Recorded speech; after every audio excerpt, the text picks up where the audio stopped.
Hello and welcome to another episode of the Dumbbell Podcast. I have a very special friend with me today, Yale, who is, you're very difficult to pin down for an interview, you know? I'm a busy man. Yeah, you are. You know what the real reason is, though? Yeah. Is because all of my other friends, I have the opportunity to bring them to my brew pub, give them a few beers, and then they'll agree to interviews that they would otherwise not agree to. But you don't drink, so I don't have that capability. That's why I BYOC. Bring my own coffee. Yeah, it's true. It's true. But anyways, how you doing? I'm doing great. I'm very happy. Yeah. So I'll let you, instead of kind of introducing you, I'll let you explain a little bit about who you are, where you're from, and yeah, just about your story. Well, I am from Beijing. I'm educated in Beijing up until mid 80s. Then I went to overseas. Had my higher education in the States, and also I lived in Japan for a while. And in the in mid 90s, I moved to Hong Kong and worked there and had my family, had my children, and for the last few years, I would say 5 years, I moved to Shenzhen, and I liked being in Shenzhen more and more. So I'm here. It's a nice city. We have a little bit more of a connection than that too, which goes back to a different province, though, don't we? Yes, Jiangxi. Yeah. You were upset I didn't get permission to, because my wife is from your area too. Well, unfortunately, I've been there. I wasn't born there, and only my family, my father's side, they're all from that area. Yeah. Fuzhou and also Jian, those areas, Ganzhou. Right? Yeah. So, I always felt I should be, part of that province, and I wish I had more opportunity to visit that. Yeah, and now you're, place. I guess especially now you've encountered a foreigner who can speak more of your hometown dialect than you can. That's very true. Yeah. But you didn't get my permission. That's right. To marry one of one of our cousins, in the family. Guilty as charged. But that raises a kind of an interesting point because even though you pretty much grew up in Beijing and you grew up elsewhere, you still feel like you have this connection to Jiangxi because that's where your family home is. Mm-hmm. This has always been an interesting thing for me because overseas we don't really have that. If somebody moved from Vancouver to Toronto when they were a kid and they grew up in Toronto, they wouldn't say, Vancouver's my hometown. Obviously the dynamics are different, the history is different, but that's quite interesting. Well, when I was growing up, when I was a toddler until probably primary school, I was brought up by my grandmother. And she came to Beijing in 1949 when my mother and father moved to Beijing from Chongqing.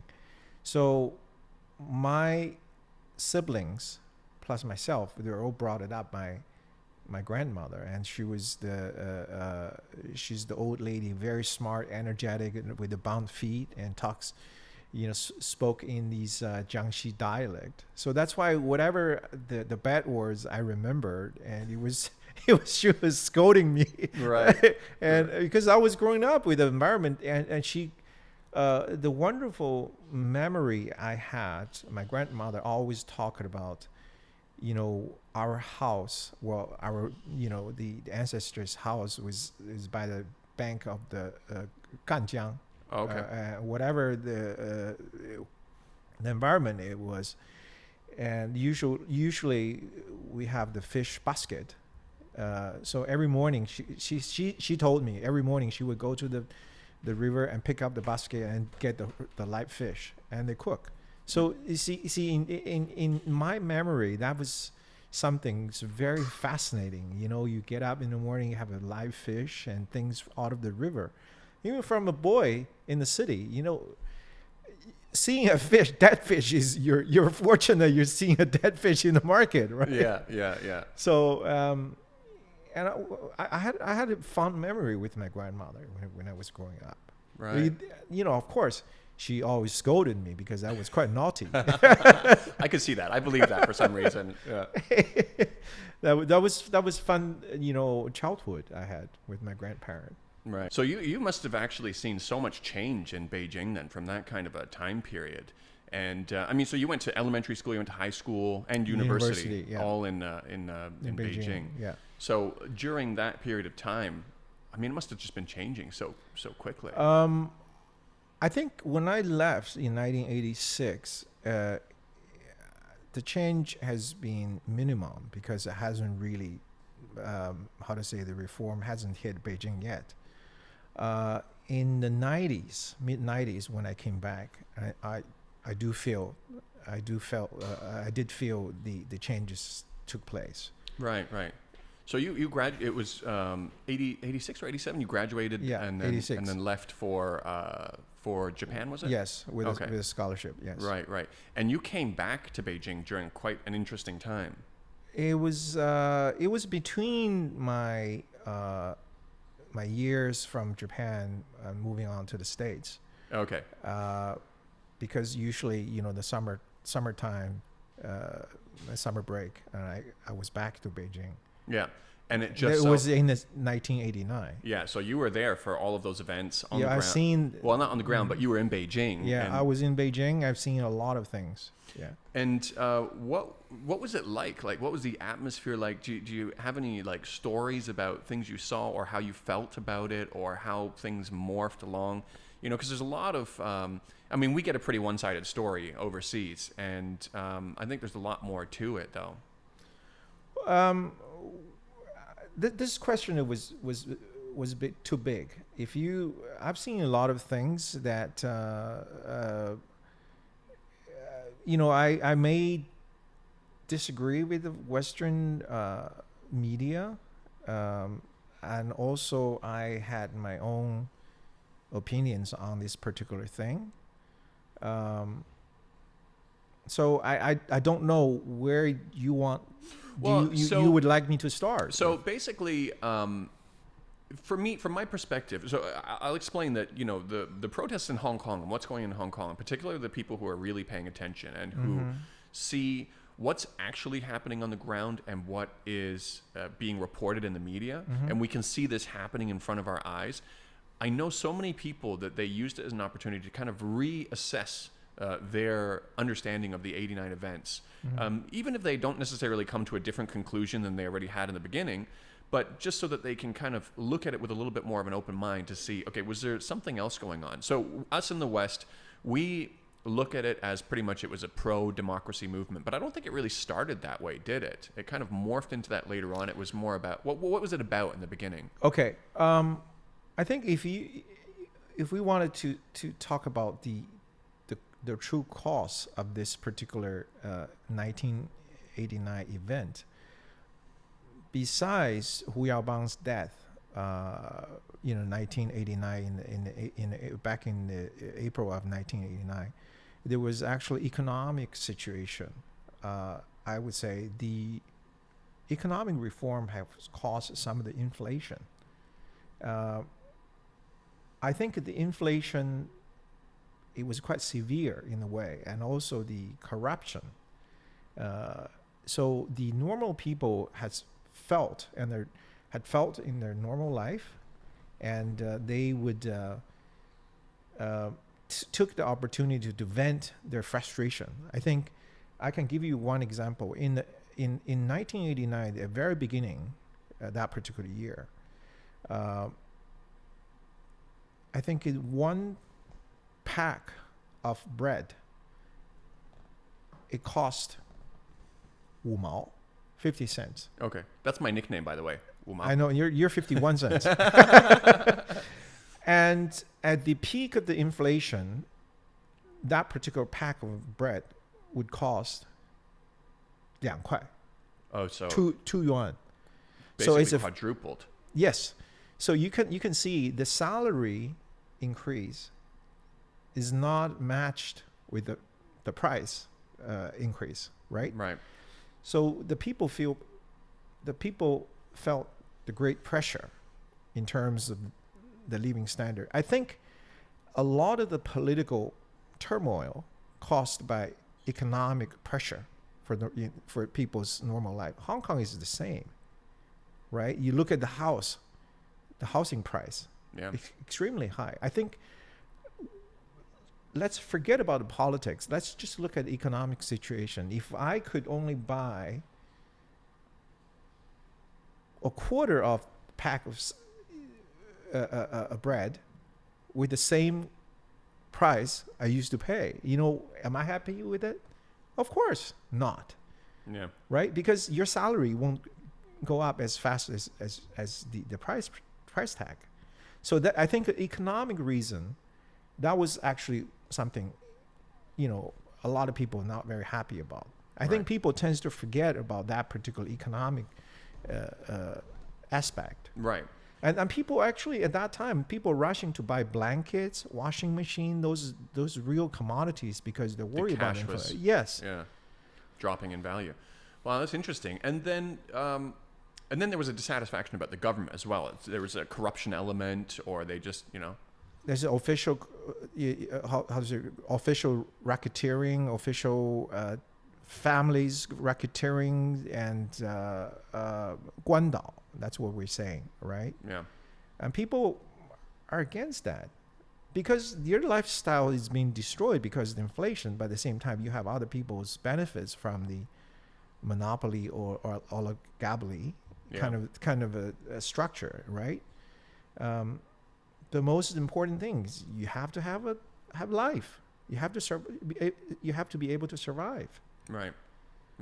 And it went on for quite a long time. I mean, that's probably one of the other things that if people really take a close look at it in the West, is that it went on for a lot longer than people might imagine, because they look at the authorities coming in and crushing this really early on, but it went on for quite a while, and it kept. Well, I think I'm not saying the government was very kind or benevolent, because I think in a way the wave of excitement subsided in a way, because the Beijing-based residents, students are kind of tired, and they moved on.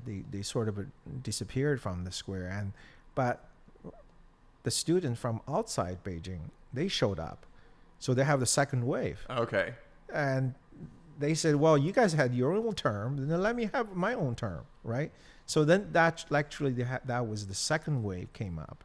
There were a lot of the the student from out of town. They showed up. Was that the wave where you saw a lot of like stars coming in from Hong Kong and stuff like that too, and people flying in, and you had like a music performance, people singing and stuff like that. You had like, it almost seemed like a party. Jian, rock star, and rock and roll, and people, they're doing things on the square. I think one of the peak time was the hunger strike. Okay. They caused a lot of the excitement, anxieties, and everything. But the government had no idea, or have no, they just don't have a know-how how to control the situation. Yeah. So they just maybe it would die down. And sometimes when you have a very soft approach to a social event like this, it might just grow out of control. I'm not saying you should actually kill these guys, but at least you should actually set the parameters, But nobody knows what's always going on. It's very similar like Hong Kong. At the very beginning, Carrie Lam disappeared for a long time, and nobody really know what the government was doing. Right. Beijing was the same. Nobody would like to have a conversation with a student, or a student had the opportunity to talk to. So there are a lot of dialogue that happened. Was that happening later on? Like you saw students meeting with. That wasn't a lot. There was only one or two, if I can recall. Right. Yeah, my memory, it's fading, but I remember there was only one or two, because the student was demanding to have a conversation with the central government. Do you recall if that was closer towards the end, or closer like after quite a time has passed? wondering if it's similar to Hong Kong, because Hong Kong It was afterwards. after quite a while. Yeah, because I guess it's the same thing in Hong Kong. That, Yeah, Carrie Lam because obviously. the thing is, if you just go, as a government, as the government official who's supposed to have a certain policies to manage the situation, then you went to silent. What going to happen? Yeah. Nobody really knows. Who's running it? Who's running the show? What happened? Right. So it's what happened to the politicians? What happened to the officials? So there was no idea. So that was very similar like Hong Kong. Well, so in Hong Kong, they're obviously they call it a leaderless movement, right? Was there more leadership in '89? Was there more of specific people who stood out, or was there kind of a battle for? I heard about different student groups kind of fighting with each other for, you see them fighting for the microphone. Whoever had the speaker was the the leader, or who was able to gather the larger crowd. How was it in terms of leadership of the movement versus what we're seeing? Whoever speaks the loudest. Whoever speaks the loudest. Yeah. I guess you kind of have that in Hong Kong. Maybe not as much, but they're just saying, we're not the leader, but we're going to speak on behalf of you in Congress in the U.S., Well, the thing is, whenever you, of course, people would have a passion and sympathy. When you have the kids going hunger strike on the Tiananmen Square, then you have the citizens or the normal people. Of course, they're sympathetic towards that behavior. Then you have a government; they don't know what to do. Would you say there was more? Because in Hong Kong, it's really divided, right? You have a lot of people who don't agree with these protesters. You have a lot of them that suffer consequences when they speak up against them. Was there a division kind of in the public also, or because they were students, because they were doing hunger strikes, because more or less in the square they were staying peaceful, they had most people's support or sympathy, or they didn't get as bothered by them like how you see in Hong Kong, where there's just a lot of people who are fed up. How was the dynamic? I think in Beijing that time, because the social order or the normal people's life was not destroyed. Okay, that's the actually major difference from Hong Kong. Right. And also the students really going for something they truly believe, which is hunger strike. Whether it's democracy or not democracy, because I personally felt democracy was imposed by foreign media. And I know quite a few foreign media friends, and they were very beginning, if you look at the media report, they're talking very beginning with student movement. Then they have democratic student movement. If they just talk about student movement, it won't be very eye-catching. Yeah. And so this is like almost like a brand they introduced. But I was talking at that time because these people were my age in that time. I talked to them. What are you talking about?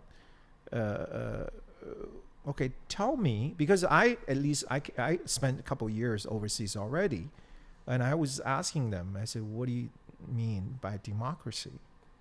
You tell me. What was it? What kind of answer about? Did you get?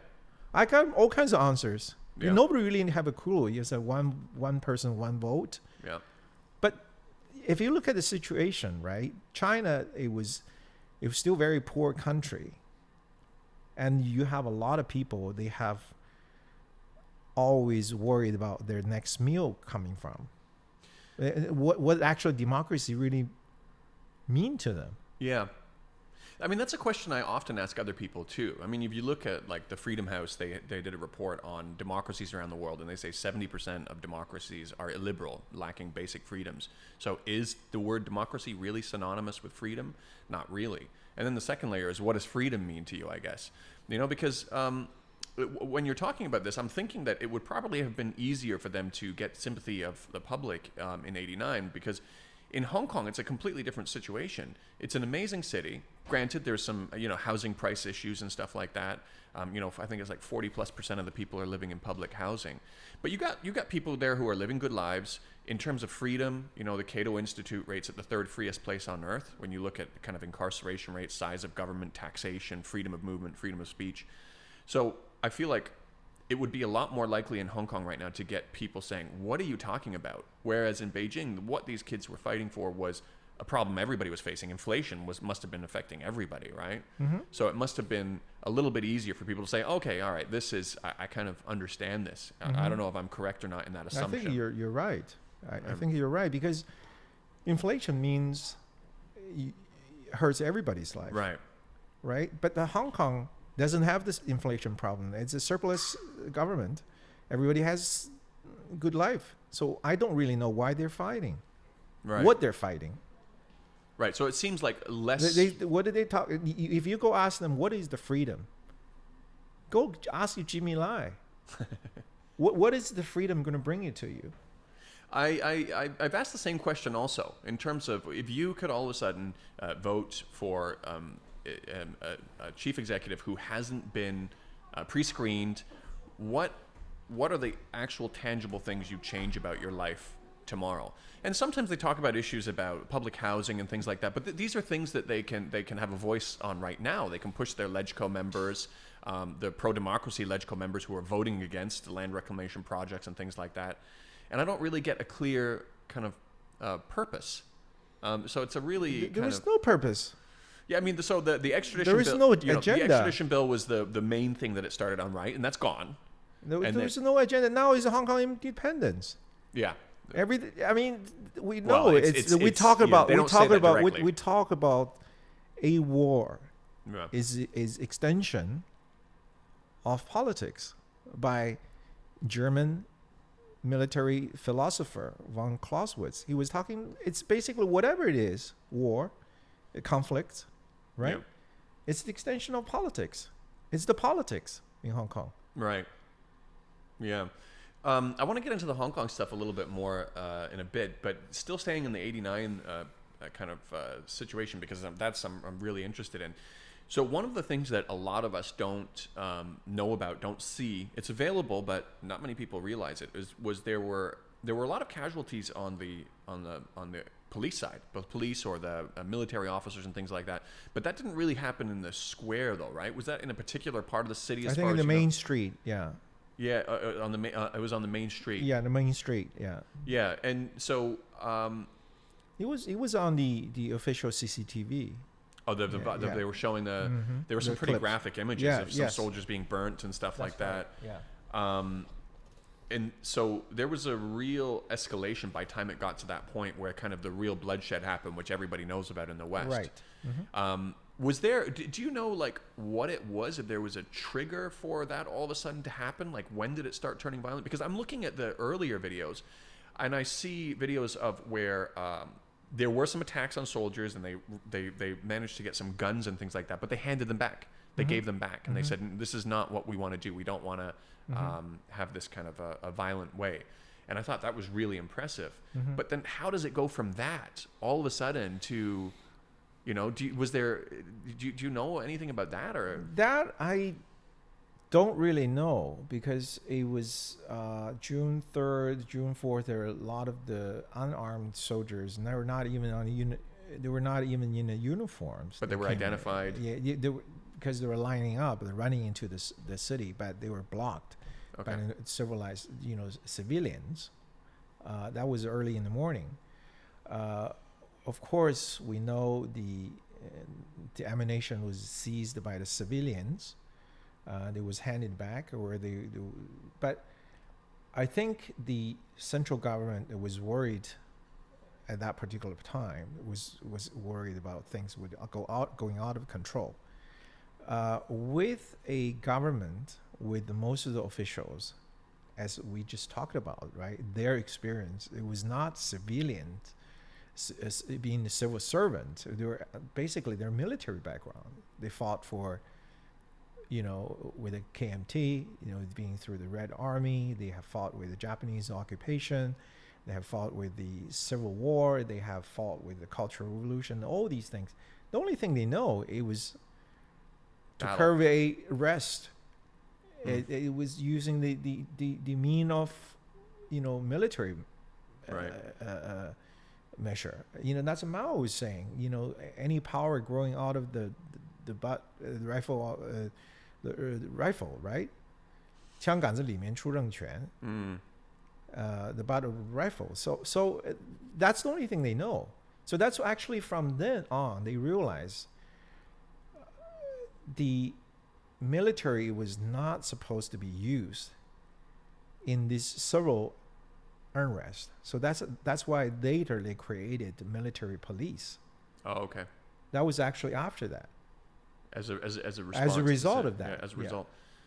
That's interesting. Now, so before that happened, I almost feel like, so I watched the documentary that you recommended, the one, I think you mentioned it was made by an American who grew up in Beijing or something. Yes, I remember. Karma Hunting.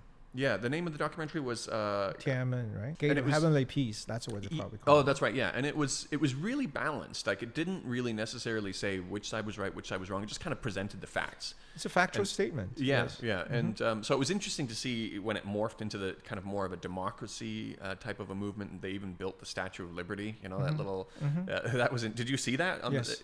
Yes. That was in the square. Yes. Was it big? Was it like really? It was big. Yeah. It's about the Central Academy of Arts students that put it together. Yeah, they put it together. Yeah. Yeah, yeah. But the producer was very interesting. Karma Hunting is such an interesting character.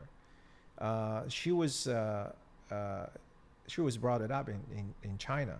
Okay. Her parents were the POW of the Korean War, and they decided to stay in China, not going back to the States. Oh, so wow. they moved to Beijing, and there was a place for most of these foreign devils. It's called Red Star Commune. Okay. It's not too far. It's in the suburb of Beijing. So she actually speaks English with a Beijing accent. Really? It's very funny because I met her in the States. Oh, okay. She was actually at the position of, if I remember correctly, she was the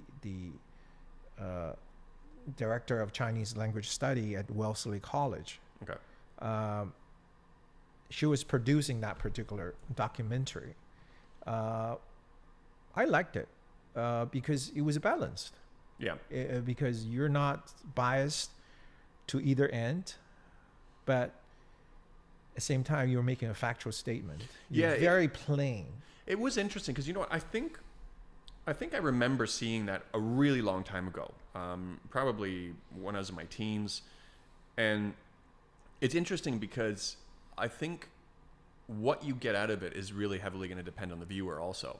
You know, so if you watch that with the lens of the story we've been given in the West of it, you'd be like, oh, wow, yeah, that's, you know, it's terrible. And now when I was, like these other people, pushed to reevaluate the situation because of what's going on in Hong Kong, you start looking at it from a different angle and saying, wait, hold on a second. So there were like singing battles between the protesters and the military. Like that doesn't seem very, you know, brutal. Obviously, eventually it's unfortunate what happened, but there were so many other things you pick up on when you look at it with a more open mind.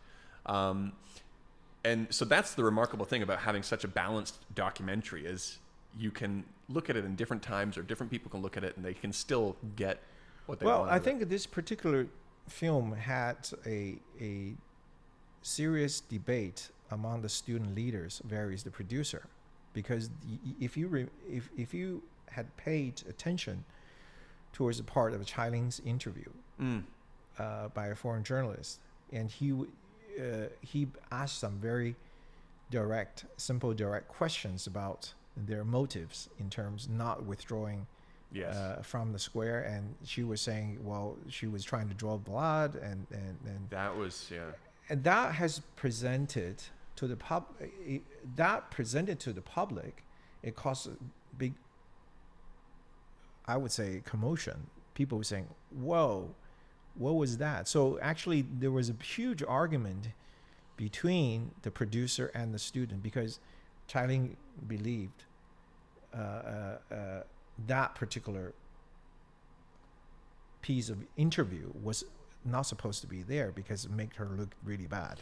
Well, yeah, I mean, so the one that's really shocking is, so when she says, I can't tell the other students that we need to spill blood, this is what it needs to result into. It was the same as the Hong Kong people is trying to expect. They expecting the PLA try to shoot some of the people, right? Right. And then they said, well, why don't you shoot me? So then I can go claim the credit.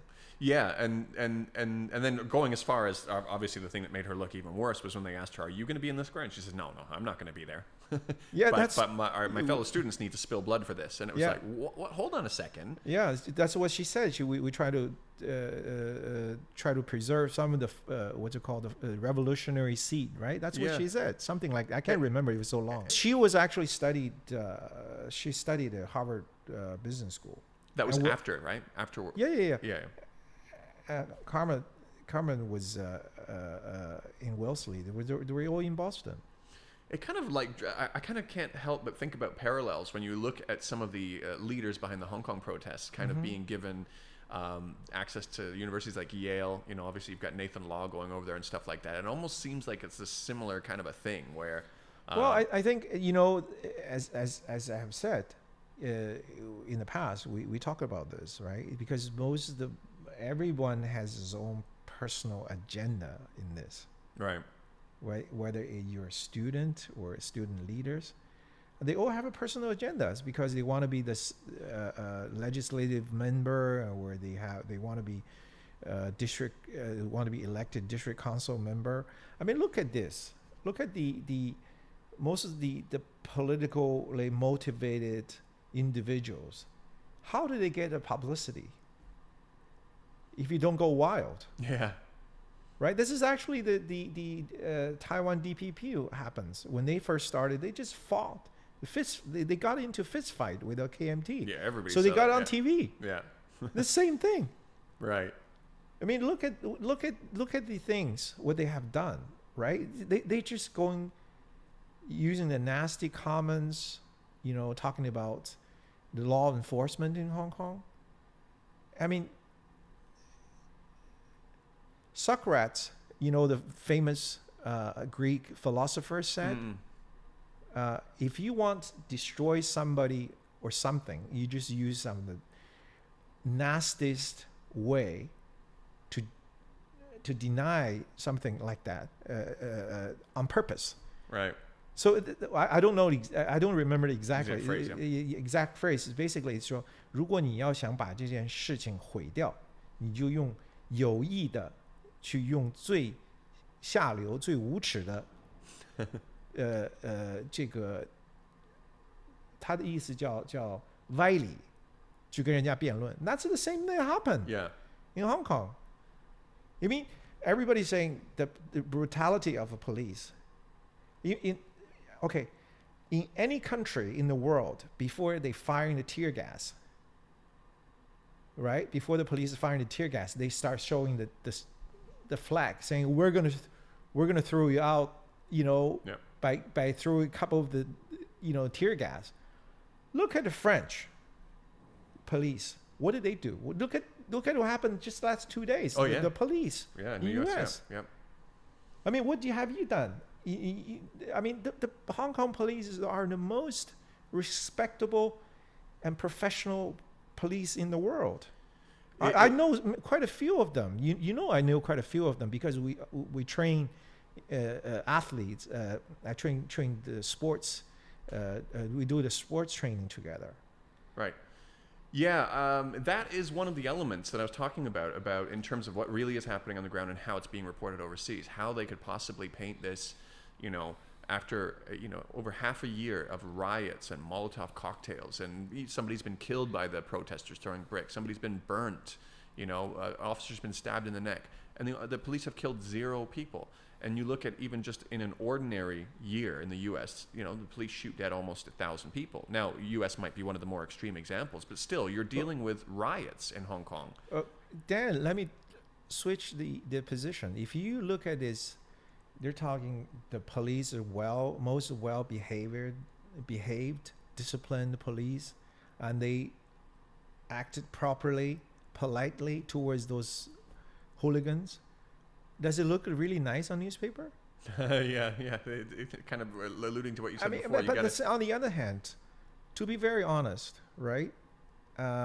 In the height of this unrest last summer, I think it August or September, I can't remember. It was somebody from the U.S. mission in Guangzhou came to Shenzhen. We talked about these things, and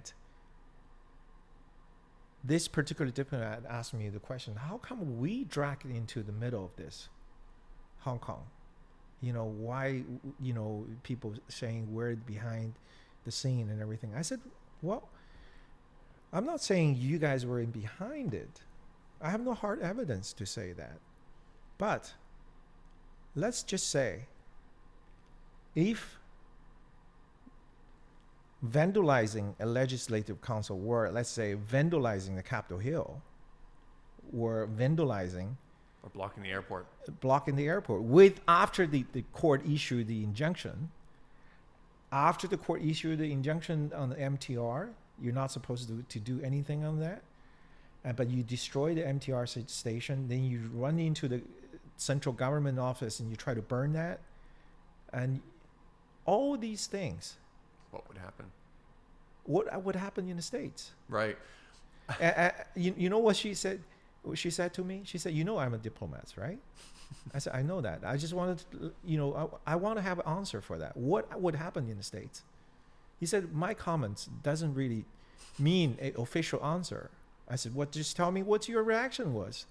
You know what she said? He said, these particular behavior won't last more than a week. That's exactly worse. Yeah. I mean, it's look really at any of the countries will allow you to do that. No. Yeah.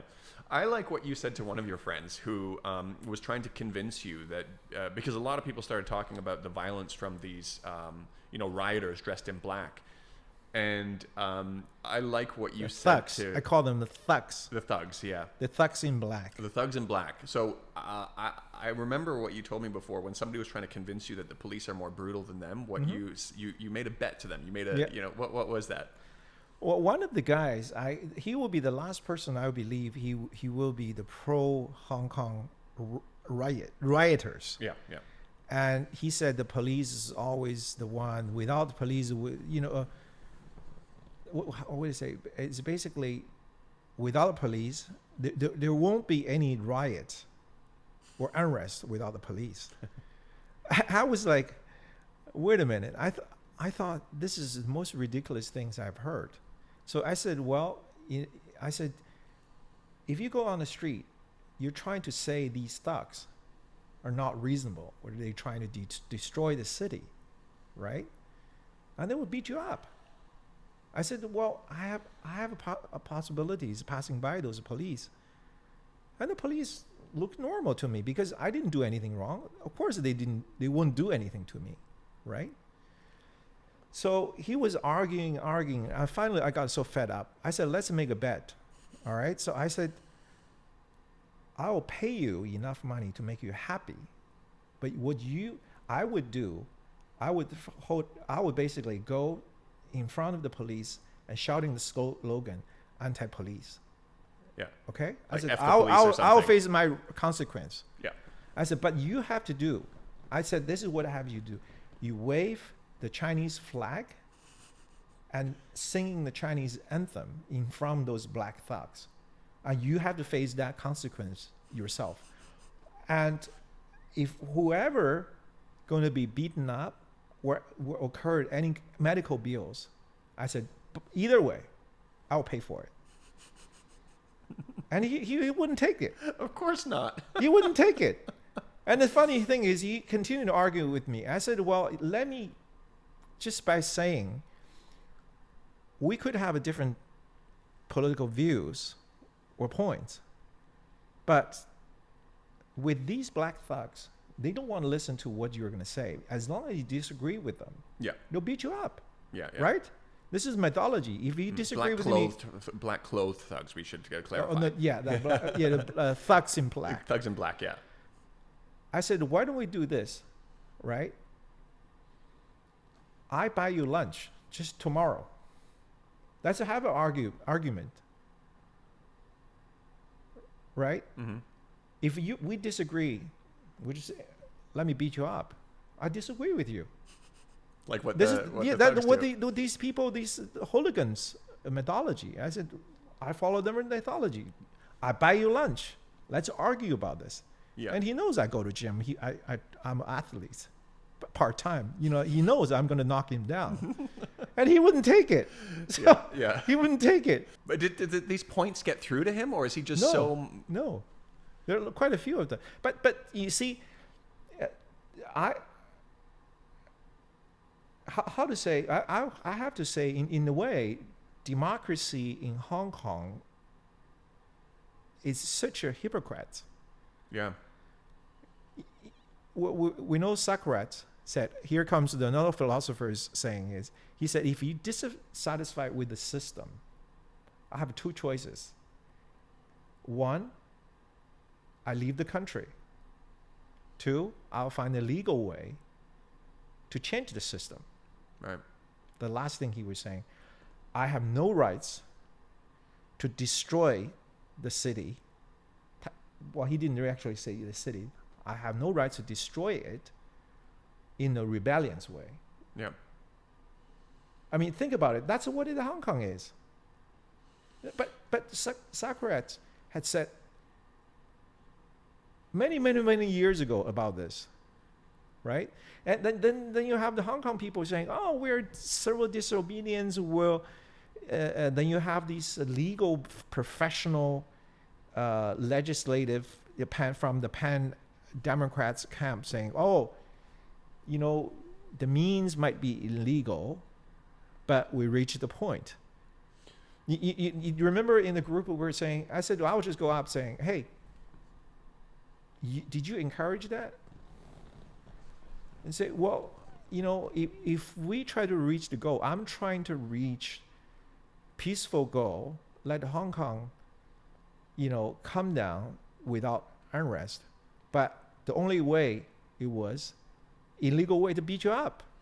I'll beat up those legislators. Would that be okay? Yeah, and you know what? They're none of them are standing up. There's no voice that's come out to say the Pan Democratic Society consists of most of the barristers. Okay, in Hong Kong's legal system, the justice system, legal infrastructure is basically, it's very much inherited from the British system. Mm-hmm. You have solicitors and barristers. You know the difference between solicitors and barristers. But in Hong Kong, barrister is a special group. They cannot get involved any of the transactions, China-related transactions, but solicitors could. So most of the solicitors are pro-Chinese because they have a business interactions with the mainland. right. Trade, you know, the finance or even marriage, divorce, and these things. They're all done by solicitors. But barristers, these guys, they cannot appear in the mainland Chinese court because they have no concept about what barrister really means. But they can only survive in Hong Kong. Yeah. They have no interest in mainland. Of course, they don't care. And they just have all these kind of ways, like any of the barrister would do. They just argue and argue and argue. Yeah. And filibuster and just delay things. And, you know, regardless of who they are or what they're, you would think that these, you know, supposedly intelligent people would at least stand up, and some of the more extreme violence you're seeing, like gangs of people beating up women also on the streets. Mm-hmm. You'd think that at least somebody would come out and say, guys, we need to slow this down. We need to stop this. But there's no real voices out there that are saying this. Not even Joshua Wong, you know, the hero of the Occupy Central. He was asked directly, you know, do you condemn this violence? He says, you know, no. Or other student leaders, no, we don't condemn anything the protesters do. It's like something's wrong. They have no standard. They have no moral standard. Yeah. Violence is not permitted in a modern society, in a legal society. It's not legit behavior, action. Yeah, and Well, they always talk about disobedience, civil disobedience, right? Non-violence disobedience. We're just talking about Gandhi, yeah, Mandela. What did they do? They stand in the middle of the street. They never destroy any kind of public infrastructure. yeah, They never telling people to beat up their own peer civilians. mm-hmm. And they preaching their political belief. What those fuckers? And you think, excuse my language. What kind of political belief they have? I mean, look at the youngsters, as young as 13, 12. They carry the Molotov cocktail. Yeah. I mean, look. I have a children. They're about 18, 19 and everything. But when they're in schools and they're in a boarding school, when they even leave the campus, the school require them to require the guardians to sign the permission. So it means the guardians carry the legal rights to supervise those minors' behavior. But Right. Hong Kong, I don't really know what happened to Hong Kong legal system. I mean, they just don't. I mean, I have a people that were telling me, "Oh God, you're so." What they say, you were the worst vocal Wu Mao I have ever seen received the highest education overseas, and these are young people. I said, have you heard of an expression called juvenile delinquent? It doesn't really matter which age you are, as long as you're in violation, in breach of the law. You should face the consequences. Whether you're 12, we've seen the cases. A kid at their age 7 or 8, they kill the other kid. It happens in the States. Yeah. But if you can't make the right judge the right and wrong, Right. the guardian should basically, should be liable. I'm kind of curious about something when we're talking about this, because it is really striking to see how many young kids there are on the streets shouting political slogans or being caught with weapons and things like that, or rioting and vandalizing. You didn't really in Beijing when everything was going on in '89. Did you have any really young kids Nope. to get involved in The youngest would be college kids. Yeah, so nobody's sending their young kids out into the streets to join. I think the high school kids might be going, but they're not as the main force of the protest. But certainly nothing like the ages we're seeing in Hong Kong. No. This is what the more cultural revolution. Red guards. Yeah. The high school kids. Yeah. I mean, think about it. When you actually have a 14 or 15-year-old, there happens to be the rebellion's age, to be the main force of so-called a revolution, there's something wrong. Right. Because rebellion kids, we have the rebellion kids at that particular age. They need to be disciplined. Yep.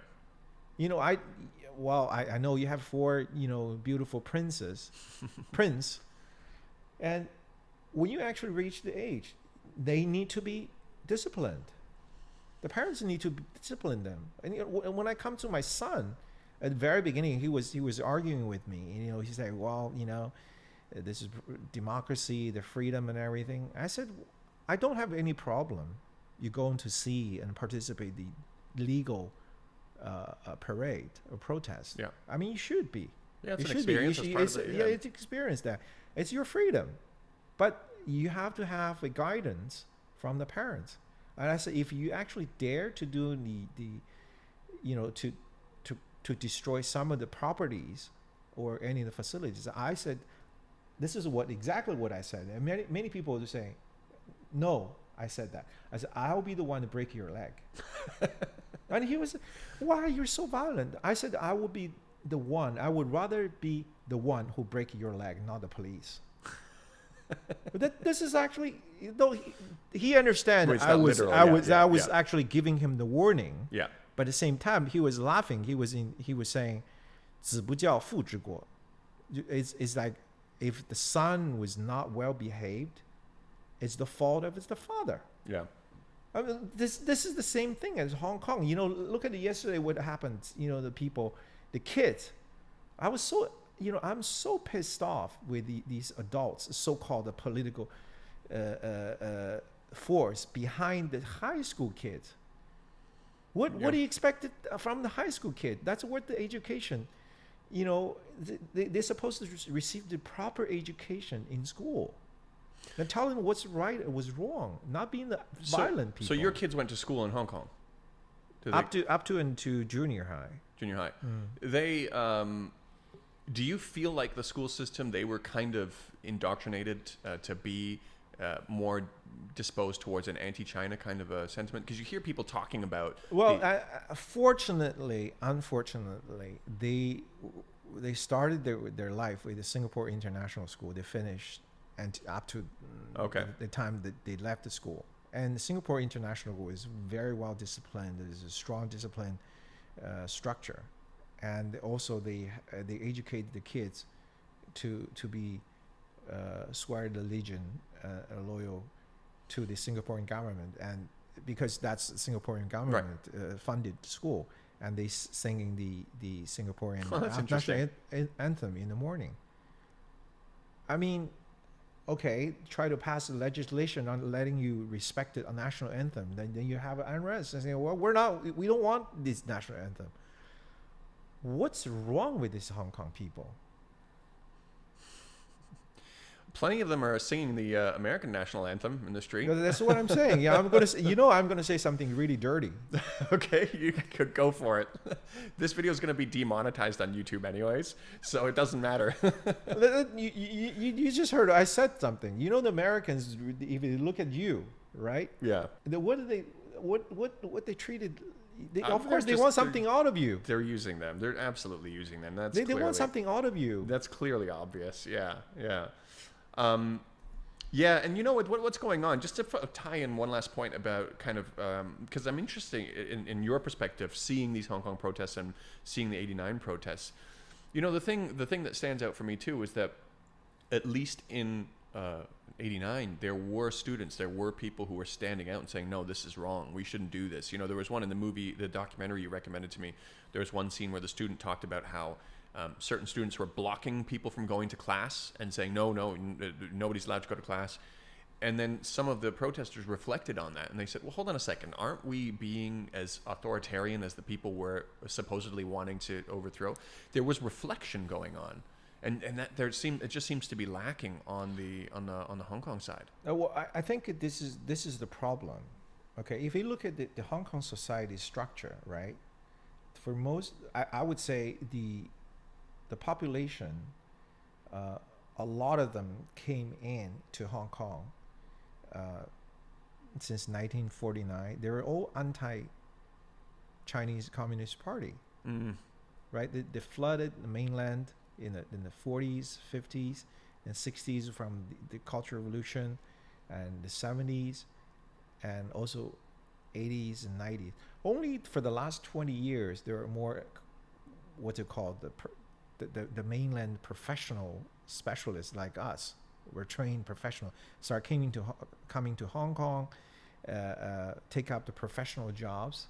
You know, the banking, legal, and these type of positions. And the protests, why there aren't many people saying, how to say, stop this. I mean, from the professional point of view, right? Most of the professionals, I think they're holding a critical thinking mind, saying, let's look at whether it's right or wrong, right? But the problem is, when you try to provoke those youngsters in the 15s and 16s, they're living in a fantasy of their own world to be the hero. You know, there's something wrong with that. Look at just last weekend. What happened? They beat up the lady who was trying to clean. That's clean right. up Did the pole into her face? Yeah. Hit this lady's on the face. Yeah. I mean, what kind of human being does that can another be? Human? You can do that. Yeah. Think about that, right? They just think, wow, I'm in a role of revolutionary. I think this is actually something wrong, fundamentally wrong. It's actually, I would say, the family education, the school education, something wrong. They're telling them. I mean, you have 4 little kids. We have we have a little kids when they were young. One of the first thing we tell them, hitting other people is not right. Yeah, that's a basic principle. Of Even the toddlers say, no, you can't hit them. Yeah. Right? Yeah. But in Hong Kong, that particular basic value is no longer there, and they just, as long as you see the mainland Chinese, as long as you're seeing something where you how to say, you seeing the disagreement from you, they basically ended up in a violence. Yeah. I mean, a lot of people, they're afraid of violence. Most of the people like us, right? We're professional. We don't want to get into fight. Right. Yeah, no, it's, I mean, it kind of reveals a potentially a deeper societal problem, doesn't it? Yeah, it's a highly divided society.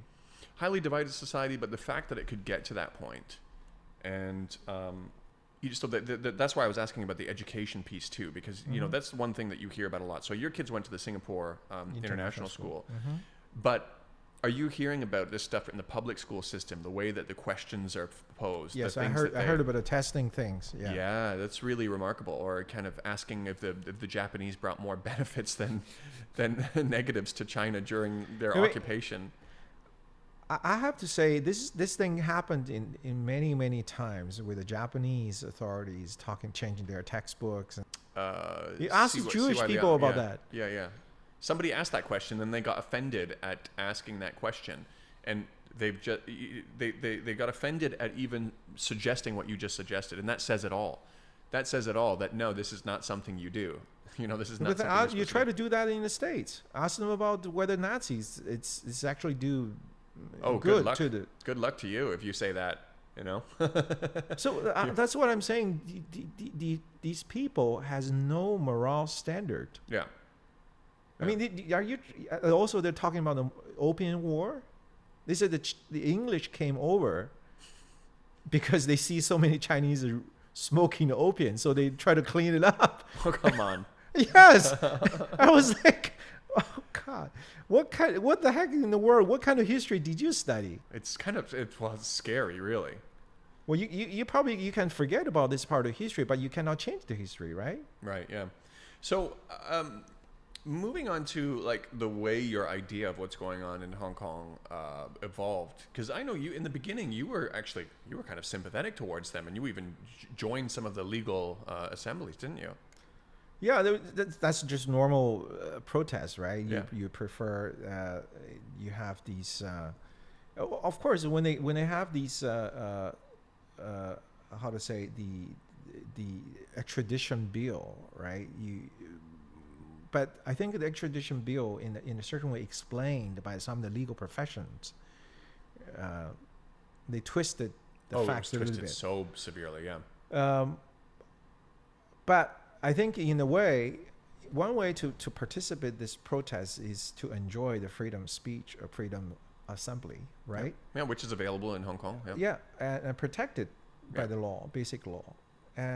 But I remember clearly when they started to vandalize the Legislative Council, I changed my mind, because with my sympathy being hijacked, you know what I mean? That was not what I mean. Yeah, that's not what you signed up for. I wasn't interested to vandalize a Legislative Council and burn that in the way. Look at what they did.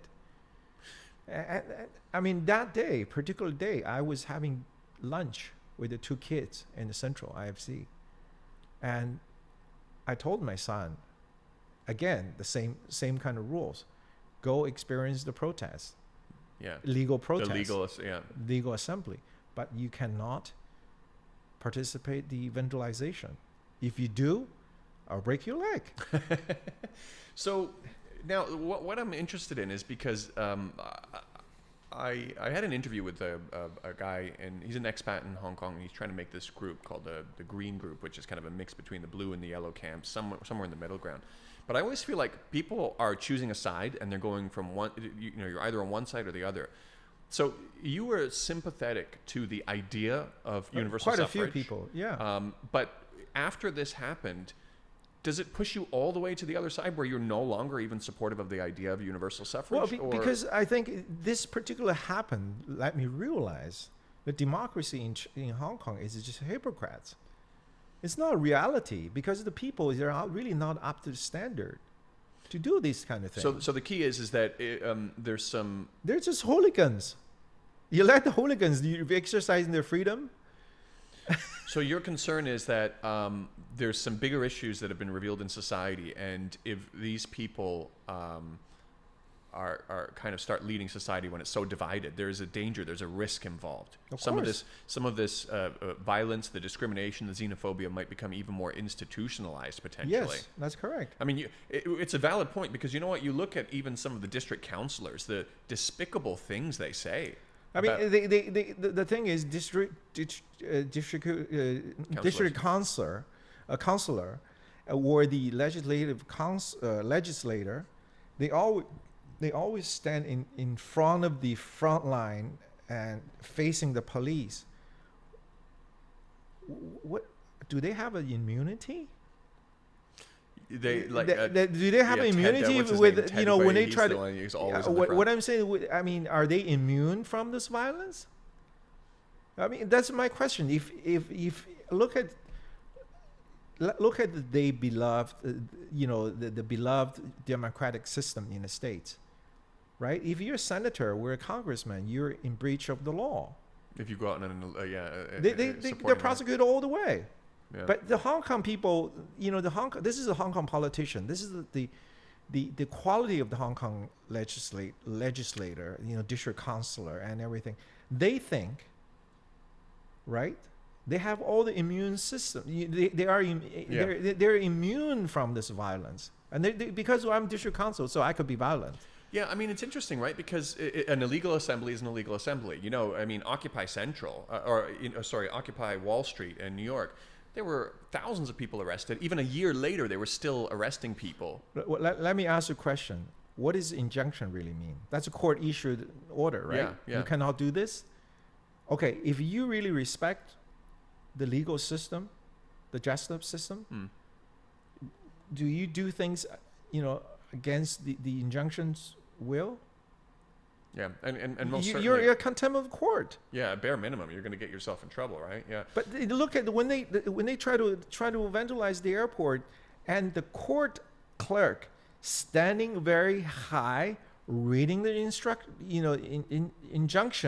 court injunction, and you look at those thugs. What do? They use the laser beams that's flashing this court clerk's eyes, and they jittering, all the slogans and everything. That's a contempt of court. Right. I mean, go look at the high-speed rail station. They have this big thing, court injunction. They stick on the window. Who give a shit? Yeah. I mean, for people, law-abiding citizens, we respect that. We don't do anything because we know that's illegal, right? Yeah. These fuckers, they just say, okay, so what? I'm going to challenge that. So this is actually something wrong with the Hong Kong system. Why should I sympathetic to them? Because you don't respect the court. You don't respect the legal system, which is, I'm sympathetic, I'm supportive towards the legal system. Yeah, and then obviously when those district councillors or the LegCo members are finally arrested for illegal assembly, then it makes international news. And it makes me think that that's kind of what they want, though, right? They look for these photo opportunities. If you look at the Legislative Council, when they were carrying that guy away, he was setting himself up on the table, giving everybody a cell phone and telling them what angle to film. And then he got the shot where he looks like Jack from Titanic sinking in the cold ocean. Why didn't he say he looks like a Jesus Christ? Crucified on Holy Cross. And the U.S. State Department used the images. They used the images like, oh, this is a really good shot. Because because they only have a selective purpose. Yeah. They only use it for selective purpose. So I mean, they know when the injunction is almost like There is no factual statement in this particular thing. Look at the international. Remember, I distributed this called the report behind the Hong Kong protest. I mean, within our group, and they were talking about the real violence. Oh, right. And they're talking about how benevolent of Hong Kong police. Yeah. I mean, look at the Hong Kong police. We know those people. They're well trained. They're athletes, and they have 3 different guns. They never use it. Yeah. And they before they use it, they hold up big flags saying, "I'm going to use it. Stay away. I'm going to use it. Stay away. I'm going to use it." Who the heck in the world would do that? Yeah. Well, I mean, you know, there were 2 or 3 instances where people were shot with rubber bullets, I think it was, and they're fine. And I think they know that that's kind of like they're pushing the edges, the limits, where they know that worst case scenario, it's probably still going to turn out okay, because you had some protesters who showed up at the Shek Kong, the barracks. Mm-hmm. And they put up I think it was a yellow or an orange flag that said immediately we're going to shoot you. Yeah, and then this is what I have said in the past. I said all the people say we're ready to sacrifice ourselves for the Hong Kong revolution or Hong Kong independence. I said good. Why don't you go to vandalize the PLA barracks right next to the Hong Kong government instead of beating up civilian women in the streets. Why you want to beat up the innocent bystander? It's just about 100 meters away. Go to the barracks. Yeah, we can drive them. We can. I can help you. I'll show it to you. I'll be the guy. We'll pay the taxi fee for you. They're not there to. No, of course not. Of course not. We're sacrificing. I mean, look at if you really have a strong belief, you're ready to think. Look at the 1989. The student didn't chicken out. Yeah, and this is different. So that raises an interesting question, because in 1989, it looks like it was almost expected, like that eventually there was going to be a reaction. And I think, or at least this is what I got from the documentary you recommended also, is that everybody was really surprised that a clearing of the square didn't happen on the day that Gorbachev was supposed to visit, which was one of the most important state visits of the decade. And no, nothing. They just redirected Gorbachev to somewhere else. Mm-hmm. And unfortunately, the result was that finally there was a reaction. Dan, you can stop right there. Let me ask you a question. Yeah. Okay. If I can't remember the president at that time, it was 1989. That's George Bush, right?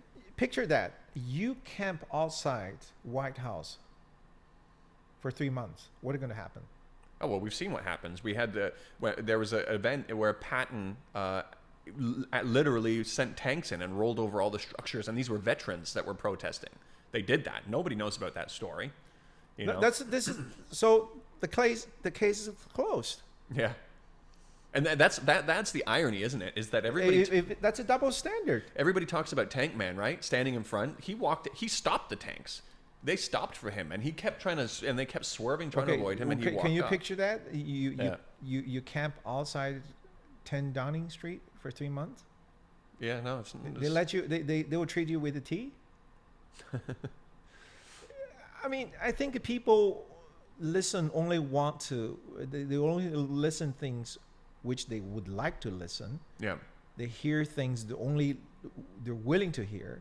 Is not actually using the critical thinking. If you're in the other people's position, you're talking about, you occupy the square, you're humiliating the Chinese central government, mm-hmm. right? Or try to humiliating the U.S. government, try to humiliating Donald Trump and see what's going to happen. Yeah. Yeah, I'm sure he's only doing the tweeters. Yeah. Look at the CDC, this case. He's trying to kill the fucking guy. He's trying to shut down the Twitter. Yeah. I mean, try to do that. You're not just saying, okay, because if they were in the States, we'll have so much freedom, all the congressmen. That's the only thing. Anti-China is the only bipartisan agreement. Yeah. And it's gotten to a weird point in the U.S. where you can't even add a note of balance. You can't even say, hold on a second, guys, maybe we have to look at this in a different way, or even mention any positives about China. That's almost political suicide. There's certain things you can't say, which is kind of ironic about it all, too. But, look at Bill Clinton's. Bill Clinton, it was on his last day, I think it was the last day of presidency, where he finally said, Americans need to get used to the idea that we might not be the sole superpower in the world, in the near future. He didn't say that during his term, because that's almost like, no, how dare you say that? There's certain things you can't. I think we talked about the Sino-U.S. relationship. Right. Last time we had lunch. We talked about Thucydides traps in the book of Destined for War, which is by Graham Allison, right? And also Kishore Mahbubani's interview. Has China? Yeah, that's the book I'm reading now that has China 1. Yep. I think it was a great debate, and I also knew a lot of debates between Americans, various non-Americans, on China's status and also what's in the American views. So if you actually pay attention to those Americans, they clearly feel the threat of China. But we also talk about, could you clearly remember, in your memory, recollect in your memory, when was the last time China went out to another country and occupied it for long term? It's really obvious when you look at things like that, and what you're accused of when you say this. What would happen in another place with another police force? Compare China to the U.S. in terms of when was the U.S. send out the troops to another country? Yeah. Every day. Right? Yeah, pretty much. Yeah, and what you get accused of is whataboutism. You say, well, no. What do you? But really, at the end of the day, you have to look at this. You have to look at these different standards and say, yes. What's the measure we're using here? So, for example, with police violence, they say, well, no, you shouldn't compare them to other police forces. Why not? I mean, you're not a police officer. You don't understand what's involved. So tell me when somebody has handled terrorism attacks like this any better than Hong Kong police. Were the Hong Kong police perfect? Are there, no. Are there probably going to be things they review where maybe there was some excessive force or something like that? I'd be surprised if there wasn't, But that's all we can do is say, Dan, show me a better standard. There was a case in the States. Yeah. I can't remember the city. There is a police shot a black man in the States. I think it's Phillipstown or in Missouri or somewhere. And the police was giving the verbal warning 3 times. The guy was 300 pounds and he was putting his hands in the pocket. And the police shoot the guy. Okay? And later, this police was sentenced, well, basically set it for free and say he was innocent. Okay? So, here's the situation. When actually the police was attacking Hong Kong, you saw the video clippings, and he was holding a gun and shouting the warning. Somebody just came out and grabbed the gun or using the stick, beating him, and he shot it, things in the sky. Yeah. So the U.S. case actually went all the way up to the Supreme Court. Okay. So the verdicts from the Supreme Court came down. It was saying you cannot, using the hindsight mentality, to judge a police who are in the middle of the action. Right. What that's supposed to mean? So when you are actually in the position being threatened, but why the Hong Kong police shoot in the sky and they're being questioned? That's another standard, right? Yeah. Because they felt threatened, but they didn't shoot the ass. That was reasonable. In terms of hindsight, I think there needs to be reflection, right? There needs to be a review whether it really was a heat of the moment thing. Because what if you have an officer that's going around and they can continually rely on this excuse that, well, no, you can't really judge me when I'm in the heat of the moment, but actually they're consistently using more force than they should be. I think that's something that there needs to be some mechanisms in place. Well, but this is a completely different subject. We can argue that. Yeah. You know what I mean? But coming back to Hong Kong. Yeah, we're talking about Hong Kong. The police officers we know, and they carry guns. They never use it. When you're looking at it on those different levels, if the Supreme Court in the U.S. made this determination, and we can argue about whether we agree or disagree on that determination, that's not really the main point, right? They basically support that. Yeah, the main point is in Hong Kong, we've got nowhere near that same level of a situation where the Hong Kong police are going around killing people. And yet people still have this double standard where they're saying, we have to, Have you actually tried to ask your question of self-defense in Hong Kong? Have you addressed that question to a police officer? Say, what can you actually use self-defense? No. I asked. Mm-hmm. They said that there is no such a clause. So what do you mean? There's no... they cannot use the self-defense. The police officers can't use self-defense? No. I asked those police officers, this experienced 30-some years officer, they cannot they cannot use the self-defense. Well, I might be wrong. Don't quote me on this. All right. I got an answer for a very experienced officer, you know who, and he specifically told me.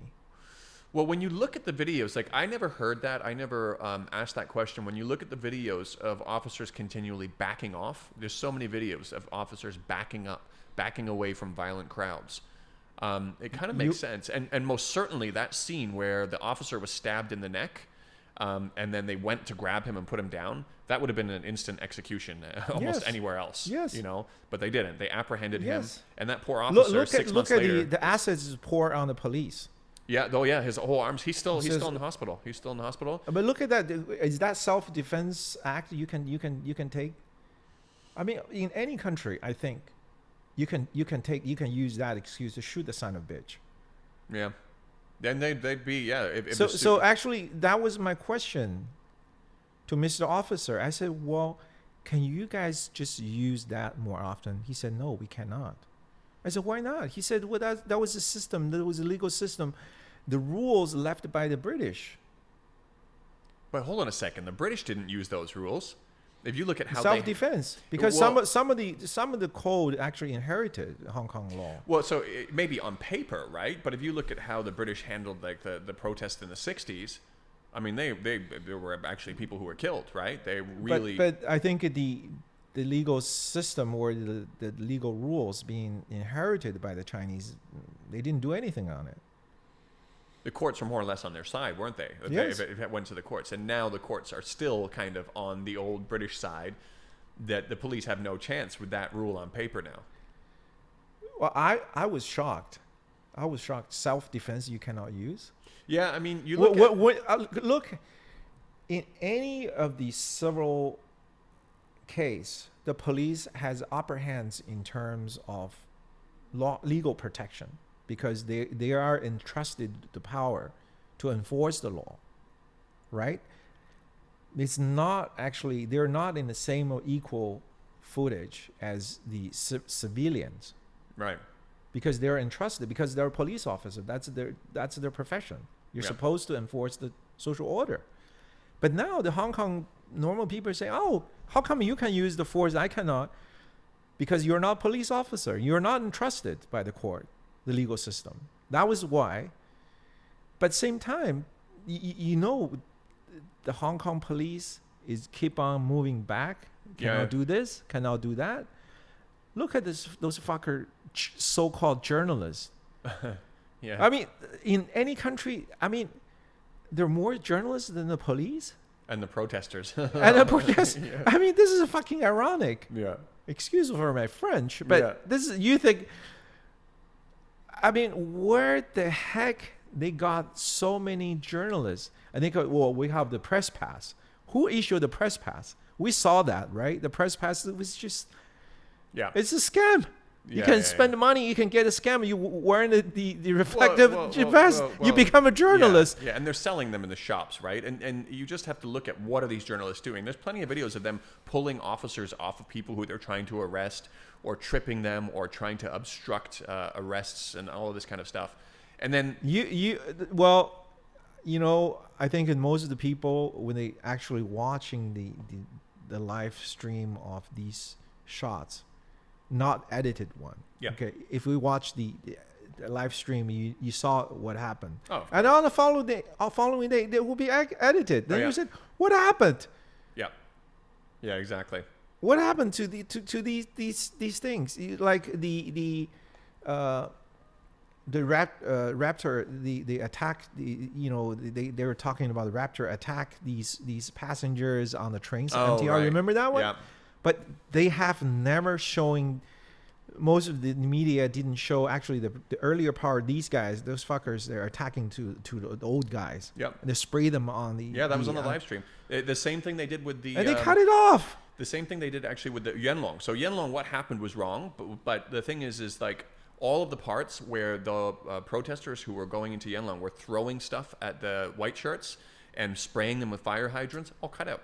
It was all cut out. The fire hydrant was sprayed on spread shirts. on the MTR. Oh, that also. Then the Raptors came up. They try to subdue these people. He was screaming as hell.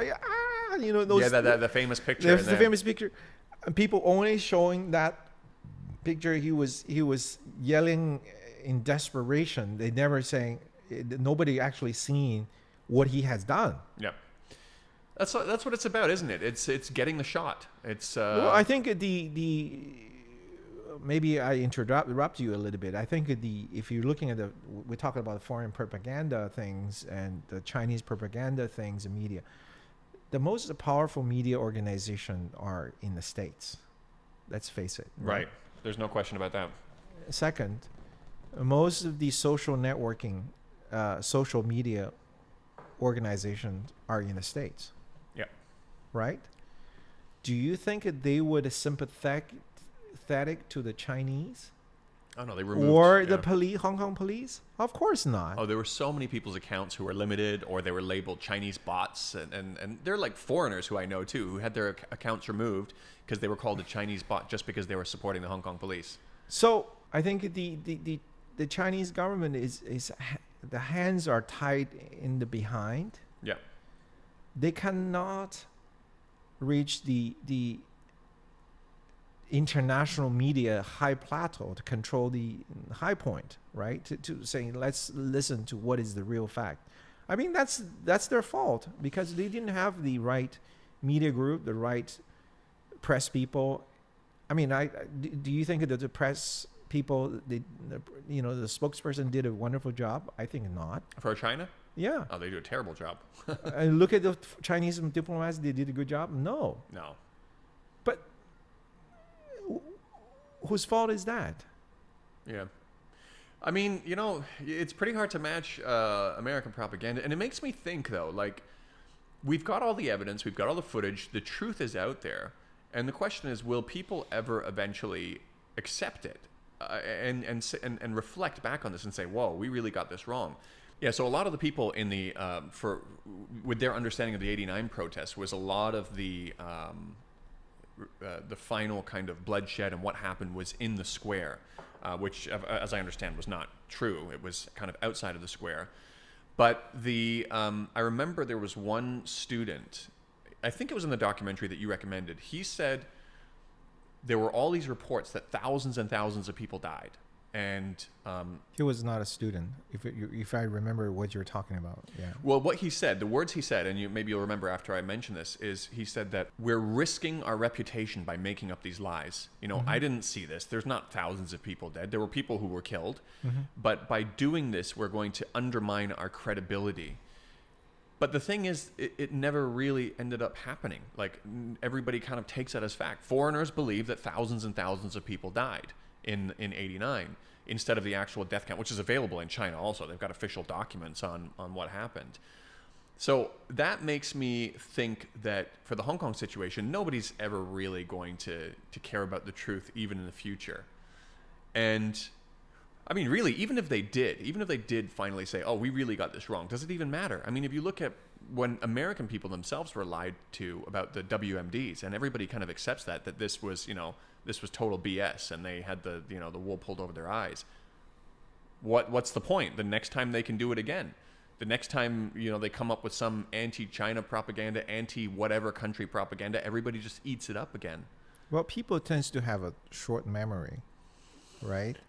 But I think this particular incident hurt Hong Kong economy so bad, plus the COVID-19. Yeah. And eventually they're going to have a taste what they have done. I'm sure by that time people would have making a choice of freedom of speech or actually their pocket money. Because look at the unemployment rate. Look at the small restaurant. Because Hong Kong are famous for the small mamas and papas shop. And how do you think those shops will be survived in Mongkok, in Causeway Bay? Because every other day you got to shut it down, and because these the unprecedented unrest, and it almost becomes a daily event. Right? As a shop owner, you need to pay. You don't have the income. You still have to pay the rent. Yeah. You have the family to feed, to support. What do you think? Even they're supportive, sympathetic to these people. Eventually, they're going to realize. Well, the thing that makes it even more mind-boggling is it's not a choice between freedom of speech and the economy and all this kind of stuff. Because they have that. They have that already. They have freedom of speech. They have freedom of assembly. They have free press. And like I said, the third freest place on earth. I think, this is what I think. So, a lot of people look at the district council elections, which they call a landslide victory. So based on the way that the districts work, they got a vast majority of the seats. But in terms of the votes, it was only like 56, 57% of people that voted for pro-democracy parties, and the rest voted for pro-establishment, or whatever you want to call it, Mm-hmm. I heard this theory that there were a lot of people, because a lot of the real violence from the protesters came after the deadline to register for the district council elections, to vote in the district council elections. Mm-hmm. So what might happen, and I'm not sure, we'll see, it's not too long now, is during the LegCo elections, more people will show up to show their lack of support for the protesters and what they're doing. And maybe because of all these people who have been put out of business by the kinds of things that they're doing, or having to shut down every other day, they're also going to say, no, I've had enough, and come out. I don't know what your prediction is on that. If you think the makeup of the LegCo elections is going to be quite different from the result. I think it will be very close battle. Yeah. You don't. I mean, I don't know, because everything has a reason. Everything happens has a reason. And also everything happened has a consequence. If this is what the Hong Kong people, they want, and they deserve it. Just let Hong Kong rot. It's unfortunate for all of the people who don't get heard, because there's a lot of people who are against them. Like, with this national security bill, there are literally people in Hong Kong who are celebrating with champagne. That there's the national security issues are on the table now. Who in their life goes around thinking, we really need a strong national security bill? Nobody thinks that, but it's gotten to that point where they're like, this has just gone too far. Let me give you one example. Yeah. My children were quite sympathetic with their peers, mm-hmm. right? Protests and everything. But when their life being threatened or their life being affected, they change their mind. Okay, for instance, what happened to the Pacific Place numerous times, right? There is a famous restaurant called Ye Shanghai. My children started their meal even pre-born, so that means their mother carried them when they're in the bellies, because my office was upstairs. Yeah. Because we try to avoid the traffic, so we having dinner, then they go home. So every single important event, my son would like to sit there having a meal, because that's his tradition. But for the last few months, there are a couple of times he encountered those thugs in black went in to try to destroy this social order. Yeah, I've seen those videos. Look at, this is his sentimental place. Every single things happen in his important event in his life, he would like to go there and celebrate that. This is actually last Sunday or before the national anthem second reading. Yeah. And the police blocked the Pacific Place, and they try to protect this place. He was very angry because he said, Dad, if I were UK, this is my commencement day, right? But now the school canceled, the commencement was canceled. I was supposed to be the speaker of the class and everything. He was actually hoping to go to that restaurant with his mother, and they're in Hong Kong, right? So with a couple of friends, but now the whole thing is stopped. They could not go. He was like. So you think he was sympathetic to those guys? Well, so eventually he will turn around. Yeah, I mean, it's interesting. So I obviously the people who are really extremely on that side, what they'll say is they'll look at a story like that and they'll say, oh, so sad, you can't go to the restaurant you want. We're having a revolution here. But the thing is actually there's something deeper to that. What is the revolution going to bring it to you? That's a question. But what I want to get to, my main point, is that it's just a catalyst to start asking some questions, saying, well, hold on a second here. What are we fighting for? What is it we're fighting for? What is it that it needs to change in Hong Kong for them to start realizing? Jimmy Lai was interviewed by CNN, and he said, we don't have anything now because we don't have this, we don't have that. Look, he's fucking living in this big house, mansion in Ho Man Tin, and he's having a nice lifestyle. And look at those kids. Where are those kids coming from? Tien Shui Wei, Tuen Mun, and Yun Long. Those are suburbs. And this is a poor area. This is a public housing project. Yeah, and it's people like him encouraging them to destroy their city while he's going to be fine. He's got a pile of cash he's sitting on. So that would be the problem. People would, when they wake up, when they actually have nothing to eat, they're gonna come back, and they're gonna come back to these guys when they grown up and they realize who is actually behind it. Look at the Cultural Revolution. People, I think, people will remember. Because look at these kids, 16 and 17. You think they're going to have a job? You think that they'll have an education? Their life is being ruined.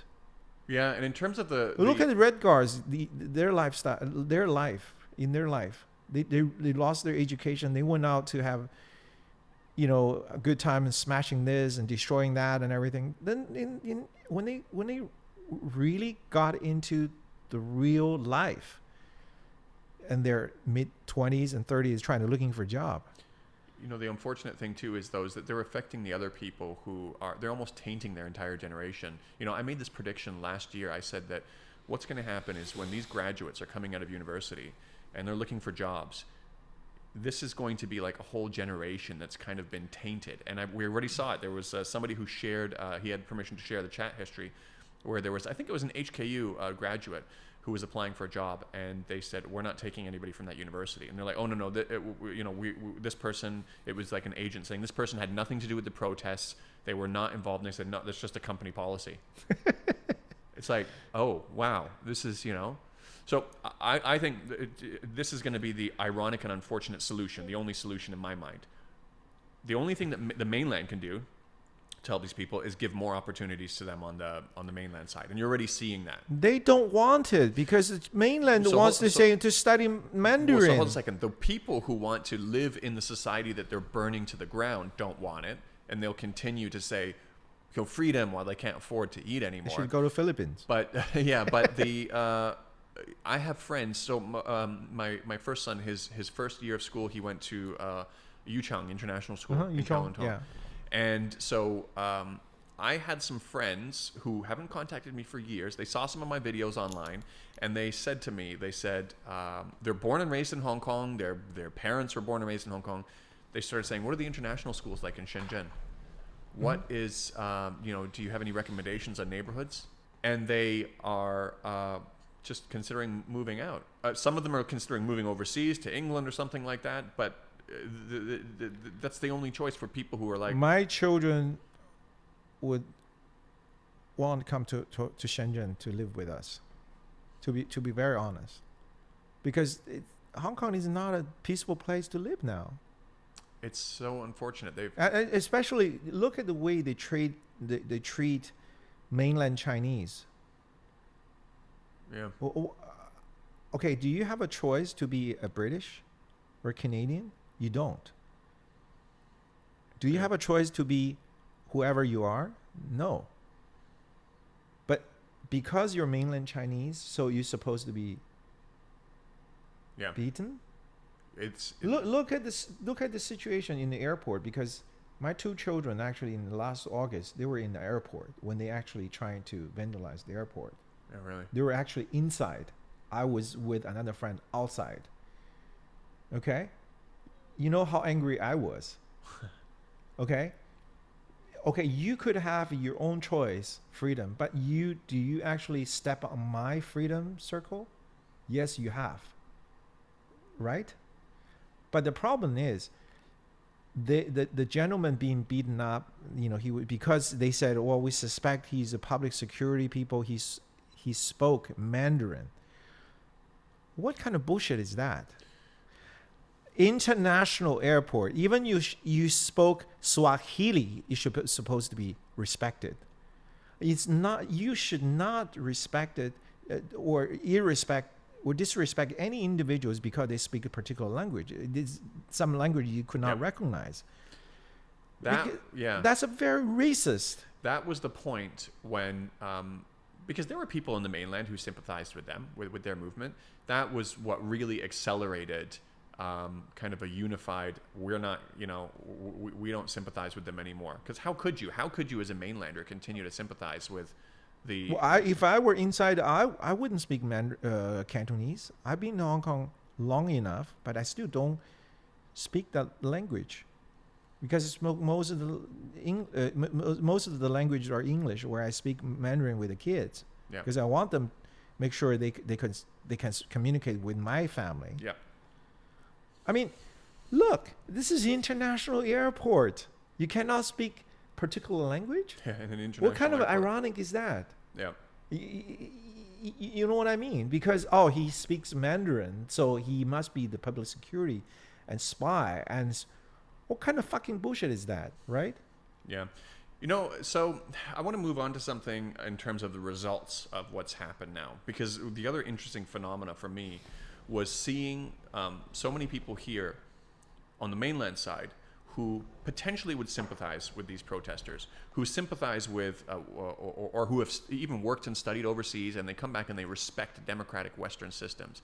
And after this happened in Hong Kong, they completely shifted. Their whole mind changed. They said, you know what, maybe our system over here is a little bit better. Then obviously there's the COVID-19, this pandemic, with the, you know, how China handled it versus how, you know, people are handling it overseas. And they're seeing what individual freedoms mean. It's individual freedoms to go out and protest in the street and saying, I don't want to wear a mask during a pandemic or social distance. I still want to be able to go to the beach. And people here are like, what? So it's actually, for me, the interesting thing is seeing how much more, I don't know if patriotic is the right word, or just like confident they are about their system and unified. And I had a friend of mine who's also from Hong Kong, and he had an interesting take on it. He says, you know, when China has always been the most unified is when there's kind of a common enemy. And for me, I feel like the common enemy right now is the propaganda against China, saying, you know, the continual attacks on China. So a combination of all of these elements together has really unified people on the mainland so much more than before. I don't know if you're noticing a similar kind of a thing in your circle of friends on the mainland side, or if even you yourself, you've said it's almost kind of happened yourself, because you were sympathizing, you were able to sympathize with these protesters in the beginning, and you've kind of changed, and you're like, no, you know what? Shenzhen is the place for me. I don't know if you're seeing this on a more wide scale like I am, or noticing these kinds of things. Well, I think if people using a critical thinking methodology, you realize U.S. basically wasted all the time to control the pandemic. Okay, so this is actually, your question has multi-altitudes here. One is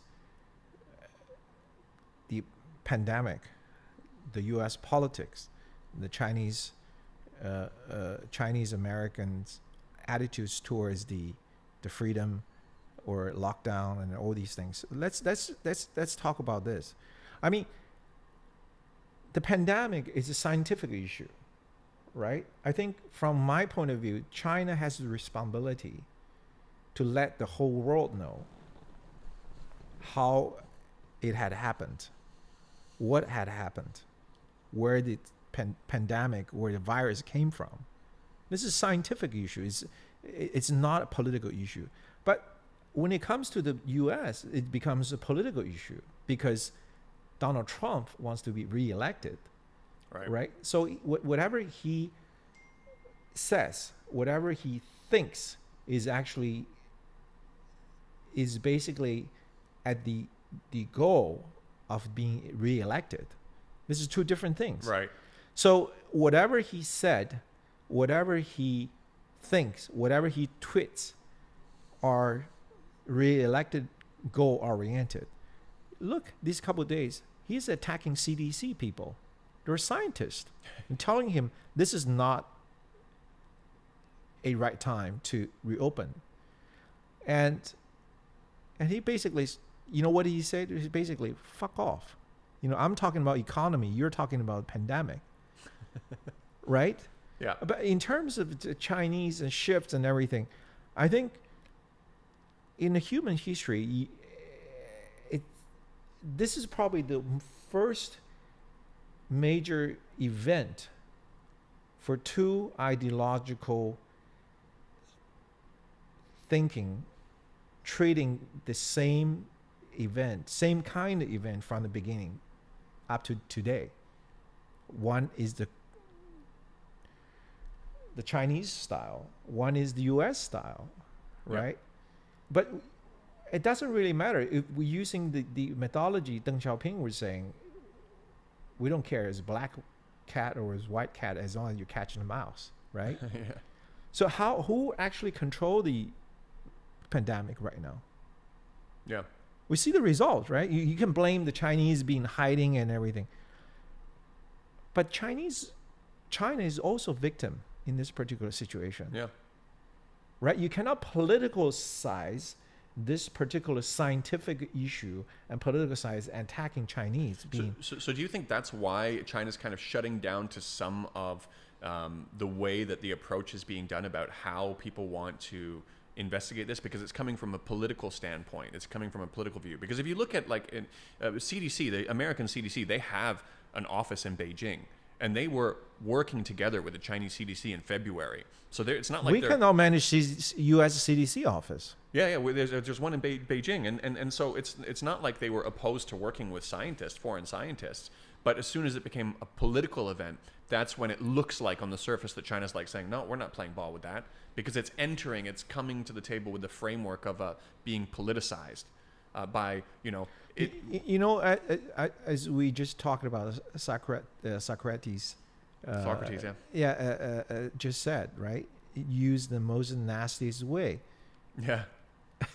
To defame the other side. Right. On purpose. Yeah. Right? So this is you trying to. And then who's gonna cooperate with that? You know. So what I'm saying is, you're trying to be treating this event in a civilized way, and U.S. is treating this in a political way. You're not in the same wavelength. You're not going to win this because they have all these media controls and all these things, and you're trying to win this particular argument on the international media and international social media. No chance for you. You have no chance. Yeah. Let's just forget about it. We're not arguing it. If you want to open up, fine. That's your choice. That's your freedom. But China sacrificed in a way, locking down immediately from the Chinese New Year because I think the Chinese government at the very beginning did a terrible job and tried to hide some of the facts. On the other hand, I think some of the people, nobody actually knows how bad it is going to be. Yeah, and I think it's I had mixed feelings on that, on how it happened in the beginning, because it's like how many times have they tried to control something from creating everybody to panic when they were right, when they controlled it and they said, okay, yeah, it really was no big deal. There was no reason for everybody to panic. So obviously the big one that everybody points to is with Li Wenliang, right? What do you do going forward? Do you allow every doctor who overhears a conversation and let's ignore the fact that he wasn't even trying to go to the public with the information. He was posting it in the group chat, right? Saying, don't tell anybody, this is what's going on. What do you do in the future with that information? Do you say, okay, from now on, every doctor is allowed to be a whistleblower on something that we don't have enough evidence on? I think this is the same issue we just talked about. One Right. is scientific issue. The other one is a political decision. Yeah. Okay. So politics got involved a little bit too much. That's potentially. correct. Yeah. If scientists said this is dangerous, why the political guys, the officials, and say no, you cannot say that. Right. So do you have a scientific background? Do you have a are you a doctor basically? You're not. Then you Yeah. shut up. Yeah. Yeah. Okay. For instance, when you're a little boy getting a fever, right? I'm sure you're gonna having this kind of debate with your wife whether we should go to a doctor or not. Yeah. In the past, between me and the mother, I always had an argument saying should go to a doctor or not go to a doctor. Because sometimes, the mother always would say, "Well, let's just get some hot water and let them sleep and something." My question usually would say, "Are you a doctor?" So your decision is based on a scientific, or actually just my prediction, based on my experience, right? Right. Yeah. So this kind of decision, as I said, it's a scientific decision. We should respect scientists. Yeah. I mean, that's a bigger debate because it is like it was somebody not related to the specific field. There was an existing investigation going on. I think it happened pretty quickly in terms of genome sequencing it on the 10th, or at least releasing it to the world on the 10th. So I'm a little bit reluctant to say that it was really handled terribly. Were there learning opportunities? I think so. There definitely are, where they need to put some better mechanisms in place. But it's the same thing, like when you're talking about comparing Hong Kong police to overseas police. Compare how this was handled in the timeline to anything else, like H1N1 or all of this other stuff. Moved pretty quickly. But I want to get back to, because that's kind of going deeper into a different kind of a topic, but I want to get back to this feeling of unity. Like, do you get that sense at all that there is, like, people here are more unified? Because again, it doesn't matter if the cat is black or white, the mouse was caught here. Is there an increased confidence? I tell you, it just happened the last 2 days.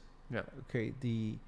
My son got into one of the Ivy League schools, right? Immediately, the Chinese parents, overseas and Chinese on the mainland, they got into this huge group, and with the past parents and current parents, there were about 400 plus in the group. You know what happened? Unities. The mainland Chinese is one side. The other one on the other side is American based. On the other side, they had a huge argument about Hong Kong issues.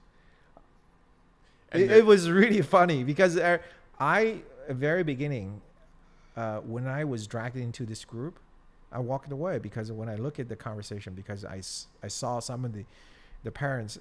Remember some of the cartoons or the picture, the people being sarcastic of Donald Trump is injecting the infections, something. I just sent some of the picture in the group. Some people started attacking me verbally.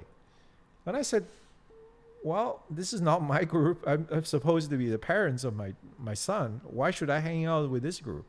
Yeah. Right? So I left.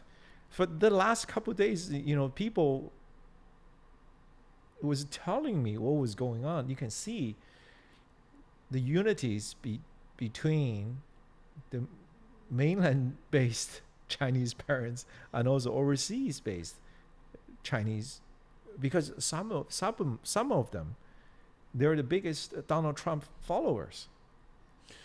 Well, you know what? That's interesting because I think with even if they weren't Donald Trump supporters, as we were saying earlier, this anti-China thing is a bipartisan thing. Mm-hmm. So if you were in a situation where it's a group of Chinese saying something positive about China, you're almost, I'm asking about Chinese unity, but you've got American unity also when it comes to saying, no, you're wrong, we're way better than you.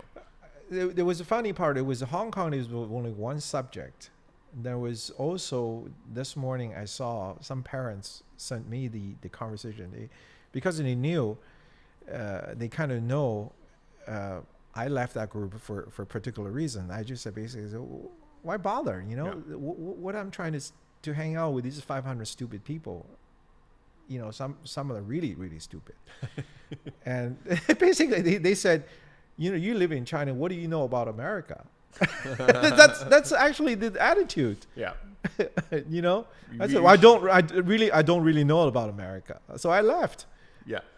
When really you should be asking them the same question when they've got such strong opinions about Hong Kong and China. So what happened is, because the topic has shifted from the Hong Kong Issues National Securities Act, and today's to the telephone scams. They're talking about the telescam are Chinese. They're talking about the scams, about the lurking coffee. You know. Oh, right. They're basically the mainland Chinese. This is one group on one side, and non-mainland Chinese belong to another group. So these two groups basically attacking this Chinese on mainland, saying you guys are basically crooks. They're using some really, really nasty labels. For instance, the China virus, Wuhan virus, and all these things, and Chinese scandrum. And I mean, this is actually American-based Chinese. You know what I mean? Oh, American-based Chinese. So I didn't pick up on that No, very clearly. basically, they're all Chinese. Okay, so all group. Chinese, but some are the Parents. American-based. Born and raised in America, or kind of just raised? Most of them mainland Chinese, born and migrated. Oh, okay, but early enough where they become completely indoctrinated, you know, completely Americanized. So to speak. so the reason when I saw this, because the last time when I said, as a U.S. president, because why I realized this is some group I should not belong to, because when I send out those pictures, I was making fun of Donald Trump. I said, well, as a president, you should control whatever you say, whatever you're going to say, because a lot of people would. There's consequences. There's a consequence, and the guy said, you just basically shut up. The foreign's the content, what the acquisition he was saying, you should tell the Chinese foreign spokesperson shut up because he cannot control it. I was like, this is two different things, right? You're a president. This is a foreign service spokesperson. And then he started. I said, why you have to use the China virus? And he said, oh, they have a Spanish virus. You know, why we cannot using the Wuhan virus? And I said, well, you think actually China is very sick man would be appropriate? Yeah, I mean, there's. I mean, this is actually mainland Chinese. They live in the States. You know, this is an interesting phenomenon that happens with multiple people from. It's not only China, where when they grow up in a country like Canada or United States, they make a point to try to distinguish themselves from where they came from. So they're more superior? Yeah, superior, like a sense of belonging. You know, like there's one guy, Gordon Chang. I don't know if you know Gordon Chang in the U.S. Like you listen to his story. So he's mixed, you know, Chinese, half Scottish. And you hear about his story from his childhood when the most important thing for him was proving to everybody that he was American. And, you know, and he says some pretty nasty stuff about China. You know, like when the virus was spreading in China and it wasn't really in the U.S. yet, or at least they didn't test it yet, I should say.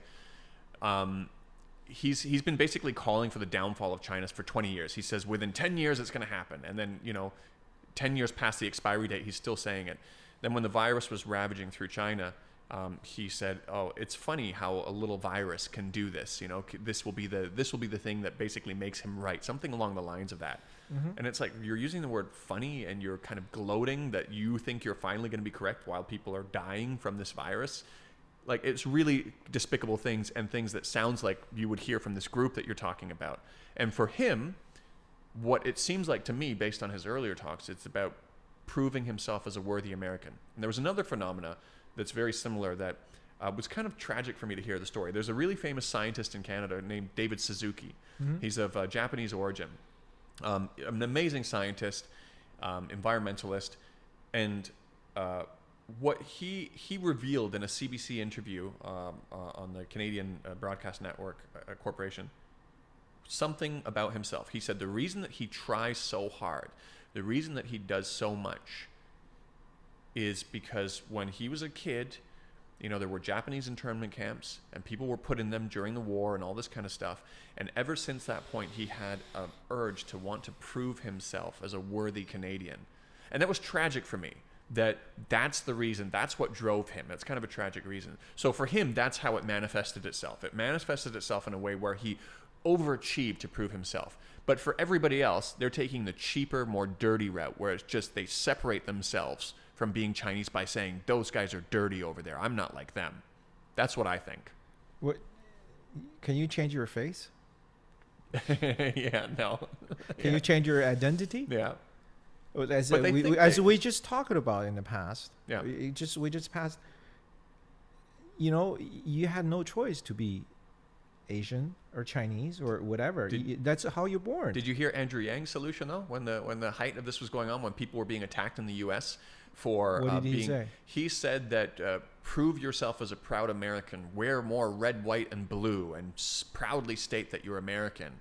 It's like, no, that's not what you're supposed to do in America. You're supposed to accept it. The self-identity issues actually came to a more regular conversation between me and my children. Right. I said, remember your heritage, right? You should be proud of your being Chinese, but you're not something else. Yeah.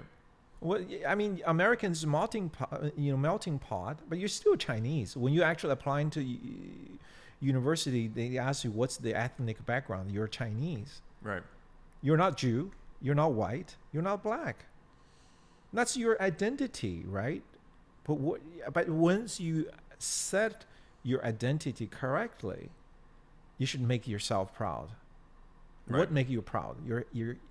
The Chinese has a lot of history, a lot of traditions and everything. I mean, you cannot just cut it off. You're never being blonde. Yeah. And with the blue eyes, you're not going to be that. Even you dye your hair, you change the color of your eyes, you're not gonna. It's not going to happen. Yeah. That's just goes without saying, you know, because the parents, right, and also the individual, they think being American is more superior, but they forgot it's a melting pot, right? It could be anything, identity. I was in the States for a long time. I never thought I was superior than other Chinese, Right. but there was a lot of misbehaving things, some of the Chinese, but everybody else does, you know, has also the faulty behaviors. Yeah. But that's not supposed to criticizing your own identity. You're Chinese, you're Chinese. Yeah.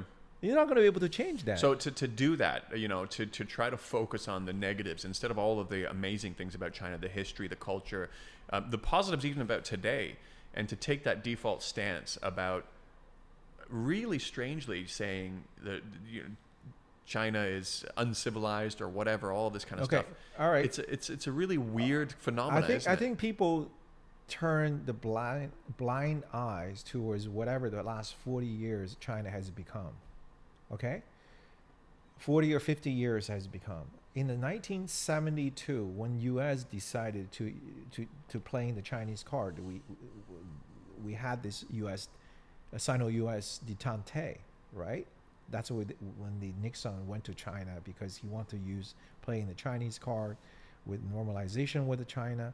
But at that time, you can see China plays no threat to U.S. because economy is so small, it's a closed economy, has no other foreign allies or people recognize as a great power, because it's such a small, insignificant player in the world. Right. Okay? Nowadays, if that time we didn't even have a choice where to wear. Everybody wearing the blue jackets, you know, the army cap and everything.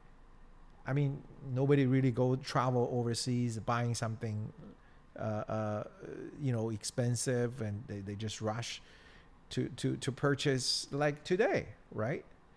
But Yeah. look, 50 years later, China's as a second largest economy, the power. Each year, how many tourists they're sending out? How many people leave China and coming back? If they think China is such a horrible place, Yeah. 120 million people, right? Yeah. They'll be gone Oh, there's even per so many, year. Yeah. I'm saying, Yeah. because then you actually realize China has changed gradually. I'm not saying everything is perfect. Right. You think the U.S. is perfect, Oh, yeah. No, far from it. Yeah. right? So there's nothing perfect, but a majority. And having the Chinese people well fed.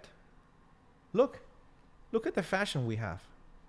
Yeah. What do we put it on? Not just a black jacket, Yeah. all kinds of things. That means you have money to spend on food. Look at the beautiful restaurant, the taps, right? And also this environment. This is 50 years. Yeah, people really did a good job of ignoring that for so long. And even when you have Chinese students overseas who are trying to tell people who are outside, they obviously have access to the open world and are saying, I love my country. I think my government's doing a good job. They're just labeled as brainwashed to basically discard their ideas. But it's interesting because everybody always called China the sleeping giant. It almost seems like it's actually the U.S. that's been the sleeping giant because they've just been asleep at the wheel and they've always underestimated China. And now they're like, whoa, and they're kind of panicking that their position in this world is being kind of challenged. How many tourists going to the U.S. from China? A lot of them, yeah. How many Americans coming to China? Yeah. Are these numbers reciprocal? No, of course not. I heard an interesting thing too about, so I mean, a lot of people say that Hu Jintao was kind of underrated. Like he had some great accomplishments, but if you compare him to Xi in terms of a powerful leader, purpose-driven, Xi is, I think, far more kind of capable to take China where it needs to go. And so somebody else told me, they said, if you look at America's attitude towards China during Hu Jintao, they weren't so panicked and they were a little bit more relaxed, but now is when they're really panicking, when you've got somebody like, I don't know what your thoughts are on that. The late Prime Minister of Singapore, Lee Kuan Yew, Yeah. at his the last book he wrote, he said something, I think which was really meaningful. And he said, whenever China has a powerful leader and powerful central government, the country would have a peaceful period. Whenever China has a weak central government and leader, China goes into the unrest. Right. That's for 2,000 years. We're talking about, this is history, this is tradition. You tell the Chinese for 2,000 years, they're going through the system and which has been through and changed to a system which has lasted for 200 years. I mean, each country survived at its own means and has its own rules, right? China is China, US is US. I'm not saying the system, China is perfect, but I think the system works in a certain way. There are a lot of things that need to be improved. Yeah. But there are so many foreign nationals who choose to stay in China. Why? Yeah, I think the problem too is that people are so convinced, or at least they want to believe something, that nobody who is anti-China has a threshold where they will say after a certain number of people are removed from poverty, after a certain increase in the lifestyle or quality of life of the Chinese, after a certain number of accomplishments, they don't have a threshold where all of a sudden they'll say, you know what, maybe there is something to their system. Doesn't mean they need to adopt it, but in terms of just saying, okay, well, how about we just let them have their system? Everybody's hell-bent on saying that they want to, save China, or it's a terrible government even for the Chinese people. There's also no threshold for how many Chinese people they'll encounter who says, no, actually, we're pretty happy with our government. They will never reach a point where they say, maybe their system is okay for them. That's why I was asking you how many tourists the China is sending out Yeah. to overseas, and how many ended up returning. You know that number? Do you know the actual number? Yes, What is it? 120 million. Oh, well, yeah. That's a lot. Well, let's just say 20 million doesn't want to come back, right? That's actually a lot. But this is 120 million people has sending a lot of they're spending a lot of money overseas. Look at the Southeast Asia, the surrounding. I mean, look at the Japan. Look at the Korea, and I mean, look at Taiwan. Taiwan basically ideologically we're different. We don't want to mainland Chinese. Look at the tourists has helped them. Look at Hong Kong as well, right? If you also look at the few who do immigrate, who do travel overseas, any of them in the last 10 or 15 years, and I'm sure you must know some of them too, but any of them, when they get their foreign passport, they're still trying so hard to find a way to keep their Senfenzhen, their Chinese identity. Even though it's illegal, even though they're not supposed to, they have all these little tricks to exit China and enter China on their Chinese passport because they don't want to lose their Chinese passport. That's correct. It's like everybody in the last 10 years who goes correct. overseas. Yeah. That says something too. Yeah, I think our conversation is supposed to be Oh, closing now. Yeah. Quite a bit, long time. It has. But you know what? This was really good. We're going to, we'll see if we'll do it again soon. But I hope everybody enjoyed it. And maybe we'll say goodbye to everybody, especially on that note of illegal activity. All right. Take care, guys. And we'll see you in the next one. Thank you. All right. Bye.